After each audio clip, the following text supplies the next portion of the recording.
இந்த டாஸ்மாக் மாதிரியே பல டிபார்ட்மெண்ட்லேயும் மறுபடியும் சொல்கிறேன், கட்சி நிதின்ற பேரில் அடித்த கொள்ளைய ஒன்று ஒன்றா கவர்மெண்ட்டோட கஜானாக்குள்ளேயே கொண்டு சேர்த்துக்கிட்டே இருக்கிறாங்க. இப்போவும் சொல்கிறேன், மக்கள் பணத்திலேருந்து ஒரு பைசா கூட தொடமாட்டோம், தொடவும் விடமாட்டோம், தொட்டா விடமாட்டோம், இதுக்கு முன்னாடி தொட்டவங்களையும் விடமாட்டோம்.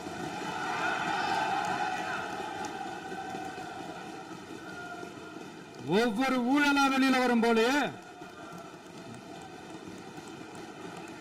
ஒவ்வொரு வேஷமா கலைஞ்சிரும் போல இங்க இருக்கிற நிறைய பேரு நடுங்கி போய் இதுல நம்ம மேல அவதூறு வேற. இப்ப புதுசா ஒரு வெப்பன் ஒண்ணு கொண்டு வந்திருக்காங்க. அது என்ன தெரியுமா? அவங்க தயவால தான் நம்ம ஆட்சி நடக்குதான்.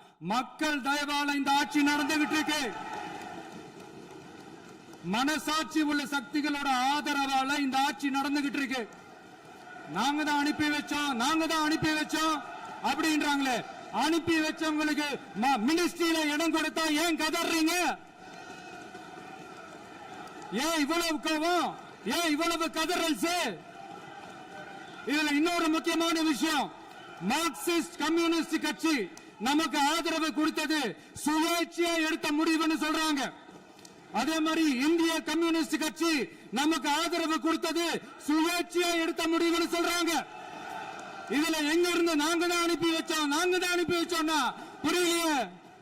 மக்களுக்கு நல்லா புரியும், எல்லாத்தையும் தெளிவா பார்த்துக்கிட்டு இருக்கிறாங்க.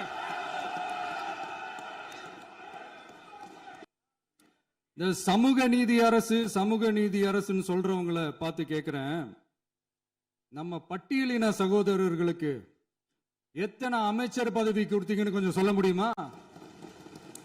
ஆனா நம்மளுடைய அரசுல 8 அமைச்சர் பதவிகள் யாருக்கு? நம்ம பட்டியலின சகோதரர்களுக்கு. எல்லாம் நம்ம அண்ணன், நம்ம தம்பி, நம்ம தங்கச்சிங்க. அண்ணல் அம்பேத்கர் அவர்களுடைய கிட்டத்தட்ட 100 ஆண்டு கால கனவு இப்ப நிறைவேறி இருக்கு. நான் ஏன் கொஞ்சம் சவுண்டா பேசுறேன் அப்படின்னா அவங்களுக்கு கேட்கணுன்றதுக்காக தப்பா எடுத்துக்காது.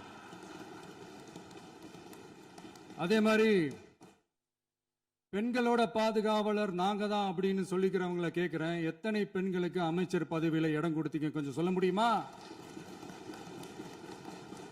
எங்க அரசுல 4 சகோதரிகளுக்கு அமைச்சர் பதவி கொடுத்திருக்கிறோம்.